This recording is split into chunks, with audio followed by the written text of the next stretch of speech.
Well, good Monday morning to you. Welcome to our Monday morning live edition of the Doctor's Nutrition Show. I'm your host, Jim Tabor, along with Drs. Jim and Janine Fox of Doctor's Nutrition, located on Cal-Lorraine Road in Gulfport, just south of Pass Road. We do this show every Monday morning, and it's a live show in which you can call in and ask questions regarding our topic that we've picked out before. But actually, being this is the first Monday of the month, it's what we call Open Line Monday. So you can call in and ask questions regarding any kind of health issues you may be having. Our phone lines are 896-0713 or 800-349-0713. You can call in and pass the question along to our producer, and they will pass the question along to us.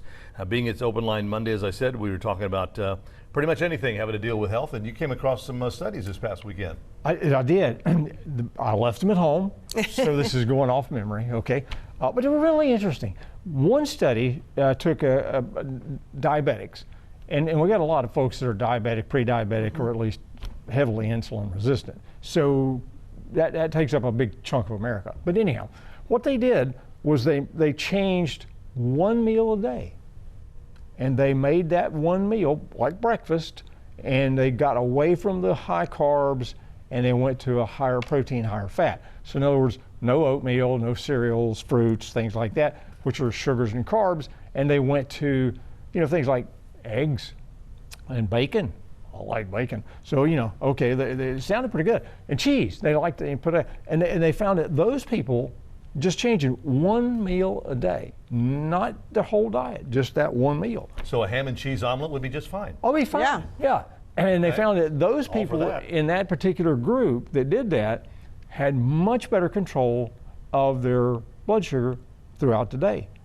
So it was like, wow, okay. And because, the researchers were talking about, well, we'd love for them to change their diet completely, But in reality, we understand. And so, okay, if you make baby steps, and if you could just change that one meal a day, because almost everybody that comes in and we talk to them about being pre-diabetic. What am I going to eat for breakfast? Yeah. That's what we did. Yeah. I mean, And the thing, when it comes down to it, what they're eating, if they do a food diary for us, it ain't good. I always say if you start out the day spiking that sugar and making the insulin go crazy, and it starts you out to have a bad day all day. Yep. And that's kind of what this showed, is if you change breakfast. Yeah. And they didn't just say one meal and it could be any meal. They specifically said breakfast, first meal of the day.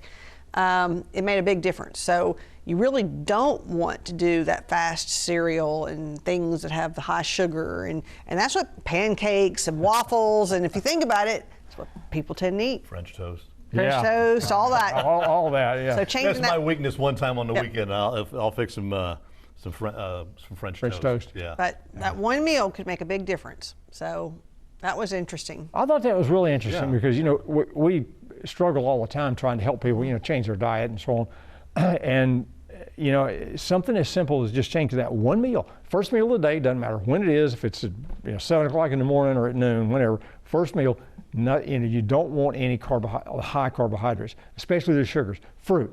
So many people eat so much fruit that it's just unreal. And because we talk to them about this stuff all the time, and they're eating fruit and fruit and fruit. And it's so good for you. And fruit juice. I mean, they talk about an 8-ounce glass of like orange juice, you might as well drink a 20-ounce soda. Yeah. Speaking of that, one of the other studies was about irritable bowel disease and showing that sugar really flares it up. Oh, yeah. And they were specifically even saying about fruit, that's what made me think about that one, is that no juice whatsoever. And we've told people over and over, and do not grind your fruit, which everybody does in the morning. They do those fruit smoothies with all this ground fruit in it. It says eat your fruit because it takes so much longer to hit the system that it does not cause the damage that is done by when it hits fast. And so I always tell people, eat your blueberries. Don't put them in a smoothie. So don't grind them up. Right. And it definitely showed that decreasing sugar, and they specifically were mentioning juices and sodas and things like that, actually made a big difference in IBD. So. Speaking of blueberries, it just dawned on me. I have like a couple of little quart bags of them. Yeah. They've been in my freezer for about 2 years. Oh, they're still good. They're still good? Okay. Yeah, they're still good. They're frozen. Yep. Well, I'll eat them frozen. I know. Just the don't grind them. No. I know the puppies like them frozen. Oh yeah, well, yeah. Oh yeah. And they're good for them. Yeah. They're Oh, good. yeah. Definitely. It's 5 minutes after 9 o'clock, 896-0713 or 800-349-0713. If you have a question, anything regarding health, we have one. What are the complications of vitamin D deficiency? Well, we'll start out with bone density problems. That's probably one of the biggies. And people don't realize that. You know, they think, oh, it's lack of calcium. No, it's a lack of vitamin D and K2. You've got to have both those to really work that. But your D and K2 kind of go hand in hand in that respect because of the calcium utilization and so on. You know, and we find people that come in and they've been tested. You know, I talked to somebody just last week and I was saying their vitamin D was low. Well, you know, they told me it was low the last time they, you know, the primary care checked it. I said, well, what did you do about it? And they said, well, you know, I took some vitamin D for a couple of weeks. Okay, it's still low. We might want to think of this, you know, think about this again. You know, but that's one of the biggies. I mean, you know, and then you know we talk about you know vitamin D a lot. It controls we know that it helps modulate or control over 1,000 different genes in our body. 1,000. Think about that. There's that we know of so far, and research going on all the time. But over 1,000 different genes may not be able to function correctly if you don't have enough vitamin D. And I know a lot of people get it naturally by being out in the sun all the time. Well, some do. If you have darker skin, you don't tend to make as much vitamin D. Right. So sometimes you have to supplement it Right. because there's really no foods that you get enough D from. One of the big things with D too, and people sometimes care more if they're tired and hurt. If you have a D deficiency, it makes you tired and hurt all over. Yep. So you find I've had people that had severe pain and they take D and they couldn't believe the difference. They couldn't believe that it actually went away. And I've even seen articles in the past about fibromyalgia saying, is it fibromyalgia or just a vitamin D deficiency? So there's no doubt pain is a big thing when the D is low. Also, the big immune system. Huge for the immune system. Mm-hmm. They do know that low vitamin D increases cancer risks. There's no doubt that vitamin D being low increases you getting sick. Just like everybody probably remembers when COVID was out, which it still is, but it's still here. People are forgetting that it made a big difference to have higher vitamin D levels on how sick you got. And they even started saying the optimal range was 55 to 85 to keep from being hospitalized from COVID. So it did make a difference if you had higher vitamin D levels. Mm-hmm. So immune system, bone density, pain, fatigue, there's so many things that D does. And the list goes on. Yeah, yeah. You know, I mean, there's so many things, like you said, there's so many different things. You know, when you think about 1,000 genes that you have that are expressed making, you know, kidney cells and brain cells and stuff like that, you know, the essential stuff. And when over 1,000 of them can't function properly if they don't have enough vitamin D. Mm. Okay. Quite good. Our phone lines are open at 896-0713 or 800-349-0713 at 8 minutes after 9 o'clock. It's our Monday morning live edition of the Doctor's Nutrition Show. We're going to take a break and then we'll be right back. And welcome back. It's 10 minutes after 9 o'clock, our Monday morning live edition of the Doctor's Nutrition Show. It's Open Line Monday, and we're talking about, well, anything you want to regarding your health. And somebody called in and said, is there anything that helps with fibromatosis? There's not one specific thing to help with that. I actually had somebody that actually did extra research, and there's not just one thing that you can say gets rid of it. Now, definitely the proteolytic enzymes to help with the inflammation and the, you know. What is fibromatosis? It's actually, it's a more rare disorder. Mm-hmm. So a lot of times it is genetic too. So that's why you can't change your genes, you can only help. I always say you want to get optimal health. And to get optimal health, we do the lab work, we see where your nutrients are. You look and see what issues you have specifically. And that's what I would say for that. I would, SPM and probably the NATO Advantage, I probably would do, but I would definitely do lab work to get optimal health. Mm-hmm. Yeah. Okay. Going back to what we were talking about earlier about vitamin D deficiency, y'all have me on ADK2. Mm-hmm. Yep. And I take one every other day. Yep. So, and what is that for? Well, it's for vitamin D. I trust y'all. For vitamin D. Well, it has your vitamin D in it, and it's got 5,000 IUs of vitamin D, but it also has your 500 micrograms of K2 and vitamin A. Right. And they're all fat solubles and they work together. A activates your vitamin D, K2 makes you utilize it properly. So all these people out there taking all this vitamin D without K2 with it. K2 is the most important. I mean, A is good, but that K2 is essential when you take vitamin D. And you don't know how many people we see taking vitamin D without K2. Yeah. You know, when they talk about bone density issues, we get a lot of folks come in and they've just had their bone scan. Maybe their first one's like, oh, geez, you know, and it kind of freaks them out. And, you know, like you said, you know, you take A and D both, put together and make actually it's a hormone called osteocalcin. Now, osteocalcin is, what it does is it takes calcium, picks it up wherever it finds it, and it gets it to the bone. I mean, because the bones put out a signal or a hormone saying, hey, I need this stuff. And so the osteocalcin has to get it there. The problem with it is A and D make osteocalcin, then K2 activates it. Without it being activated, yeah, you're kind of wasting your time. So that's the big issue. And a lot of us, you know, people say, well, I take, you know, the beta carotene. Here's the thing. Genetically, some of us, I'm one of them, who has a double mutation, so to speak, in the problem and the gene that converts the beta carotene or the carotenoids to vitamin A. And so I can take all kinds of beta carotene, but my A is still going to be low because I don't convert it well. So we put in just it's like 5,000 units, which is not a big dose at all, but it gives you some, even if you're taking the other stuff. Yeah. Mm-hmm.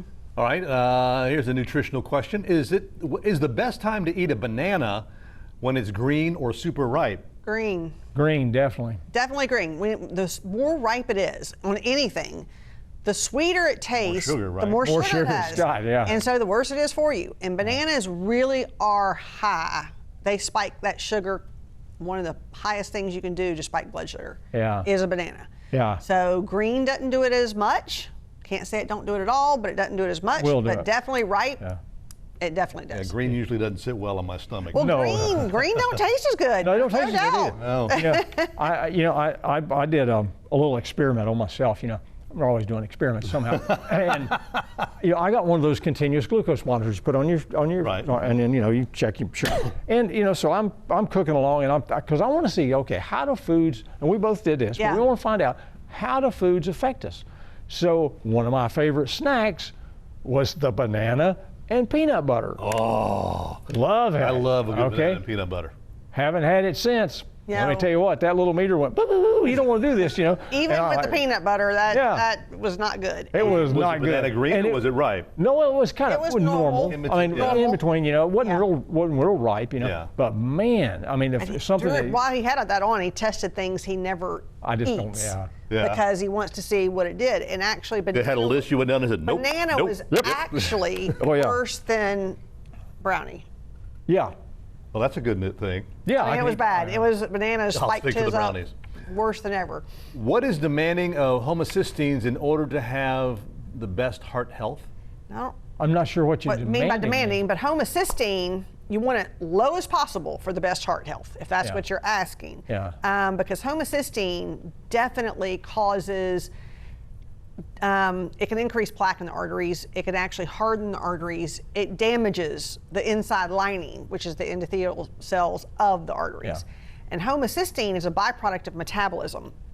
In the body, we have a way of basically reducing homocysteine into methionine, but some people have genetic mutations. We talked about they're finding out more and more about genetic mutations that doesn't allow you to convert it, so you build up homocysteine. Right. Homocysteine is horrible for the heart. I mean, so you want it as low as possible. Yeah. And even though the range on the lab goes up a little higher, every book written on homocysteine, and there's whole books where the whole book is about homocysteine, says you should have it under 8, and some even say under 6. I was going to say some of the latest research that they're talking about it, because under 8. Lower is better. Yeah, under 8 was kind of the rule of thumb. You know, okay, let's keep it below 8. There's some of the latest research shows even, you know, running in that 7 or so, you know, it can actually cause damage to the arteries and so on. And it can cause damage in arteries anywhere, even in your eyeballs, you know, everywhere. Yeah. I mean, this stuff, when you look at homocysteine and you look at a chemical model of it, it is loaded with, because it's a byproduct of metabolism, so things have been really it's been very active. And it's loaded with these little reactive molecules, in other words, where it's seeking electrons. So it's highly, highly interactive. And if it bumps into something, it's trying to steal an electron. and it'll bump into everything.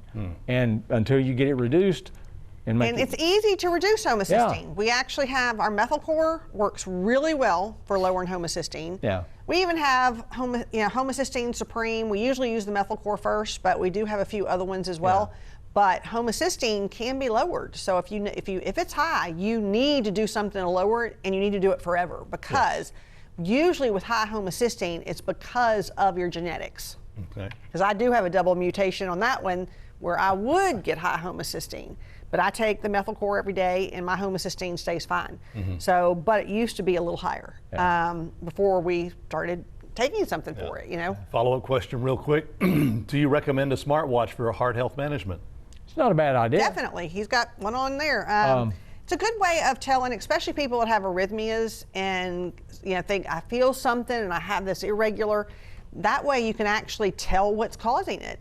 Do a little EKG. You want the one that has an EKG on it, and you can actually do it and even show it to your cardiologist. Yeah. Actually, his cardiologist is who's recommended it. All right. All right, 896-0713 or 800-349-0713. It's 18 minutes after 9 o'clock. We'll take a break, come back with our final segment and with this week's special. And welcome back. It's 20 minutes after 9 o'clock. It is our final segment of this morning's edition of the Doctor's Nutrition Show. Let's go ahead and show you what this week's special is. Yeah, the liposomal vitamin C and a compound or fuel formula that we put together called ribofuel. I'll take Lipo-C. Liposomal C is it's a vitamin C that's been wrapped up in a liposome, which is like lecithin, and therefore it is much more absorbable. Your average vitamin C, I don't care whether it's a pill, a potion, or a powder, okay, it's going to be about 15 to 19% absorption. Liposomal runs 90 to 93% absorption. So if you take 1,000 milligrams of regular vitamin C, you can absorb maybe 190. You take 1,000 milligrams of liposomal, you're going to get over 900 or better. Wow. So. Now, liposomal C, everybody knows that vitamin C is good for the immune system and to keep from getting sick. That's what everybody thinks of C for, but C makes a bigger difference, especially that liposomal. Helps with collagen breakdown. Right. And as you age, your collagen does break down. That's what causes wrinkles. Yep. So liposomal C is really good at keeping down early wrinkles. And so that's one reason to do it, is because of the collagen that it actually helps. We also, those people out there on blood thinners, yes, where you see their arms just all bruised because every little bump or every little touch, it bruises them. Liposomal C does amazing things for that. We've seen people that were already on regular vitamin C and it did not do it because it's just not absorbable enough. You'd have to take so much of it that it would cause diarrhea. Yeah. With liposomal C, you don't get the diarrhea fast because so much of it absorbs. It doesn't get dumped into the gut. And we will have people come in and they'll 2 teaspoons a day and they can, their arms are not bruised everywhere. Yeah. So the people that are getting older and bruising everywhere, that liposomal C is really good.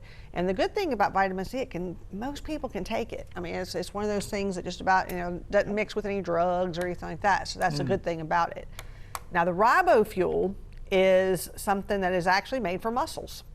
So it is put together to actually help muscle recovery and actually muscle function. So we have a lot of people that work out that do it, but then we also have people with muscle wasting that do it. It also, what is the most demanding muscle in your body? Your heart. So ribofuel, also everything in it is beneficial for the heart. It has your ribose, it has carnitine, it has DMG, it has CoQ10. So it's really good for heart health. Yeah. And we have a lot of people there's a lot of research about ribose helping even after a heart attack or anything like that, getting the function of the heart back, or even congestive heart failure. So it actually is really good for the heart, but it can be done just for muscles for exercise. All right. Yeah. Caller with a question: why can't people eat fruit instead of refined sugar? Well, some people can. I mean, the problem with some people, depending on how insulin resistant you are. In other words, on the way to San Jose, on the way to being diabetic, okay?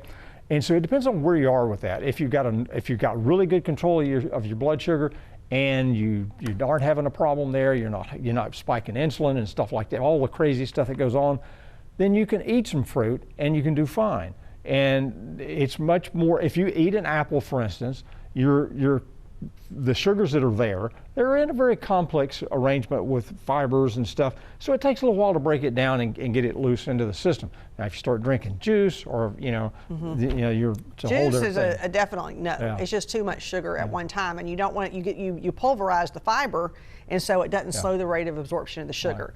So, and then when you do look at fruit, the best ones, there are ones that are better than others for sugar as well. And berries and apples are one of your best choices.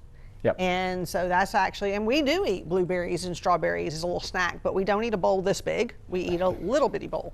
So that makes a difference too, because people are just eating too much too. Yeah. And you don't want 10 servings of fruit a day because you end up getting too much sugar.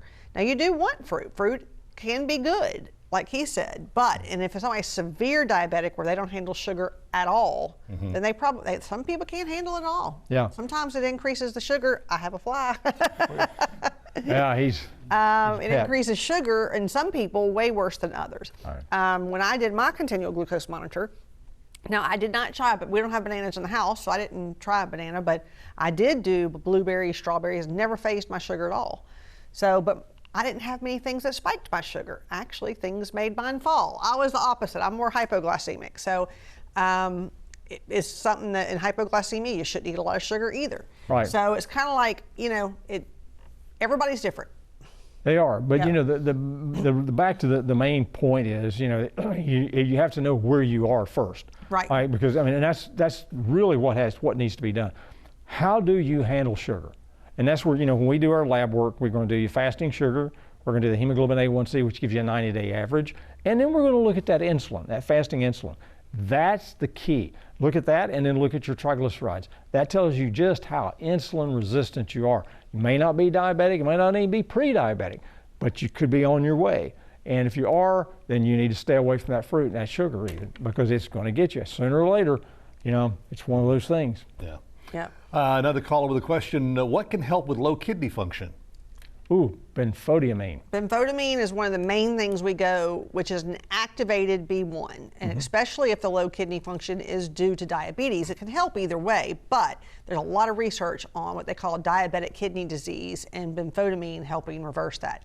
Now, we also have some other renal products that work well. And also, if you do have low renal function, you can't overdo the protein. Protein is harder on the kidneys. Now, we usually tell people to eat higher protein, but if you have kidney disease, you can't. Yeah. So everybody is different, and that's why we're there to answer questions and tell people what to do and what not to do. But, that's kind of, another really good thing for kidneys is omega-3. Oh, yeah. The fish oil is so good for kidney function. So we have a lot of people that the kidney function gets better. Kidneys are hard to reverse, and it depends on how bad they are, but kidneys are hard. Yeah. Which vitamin D is better, D or D3? D3. I'm assuming they're talking about D2. D2. Yeah, you want D3. There's been some really negative research in the past on D2, which is not good. Actually, there's stuff out there that said that D2 can actually increase plaque in the brain, which you don't want that. Yeah. And D3 does not. So we always recommend D3 and not D2. Right. Okay. What are some early signs of dementia? Well, there's Probably gonna be the a early. whole show on that next week. Yeah, next week. is there? Yeah. We're going to talk about, we're really going to get into that one, because that's a really good one. And it's a great question, and we're going to dig deep in that one. Well, I want to make a footnote that last week we actually marked 9 years. Yeah. We've been doing this show, and we've worked it through COVID and everything. Yeah. Yeah. Yeah. And we set up a studio in the doctor's house and everything and broadcast from there. And hats off to our engineering team for the great job that they did on that. But last week marked 9 years. 9 years, long time. Yeah. All right. Well, thank you for being with us this morning. We'll be back again next Monday morning for another live edition of the Doctor's Nutrition Show. Take care. For more information on highlighting your business and services on Healthy Living South Mississippi, contact Jim Tabor at 896-1313.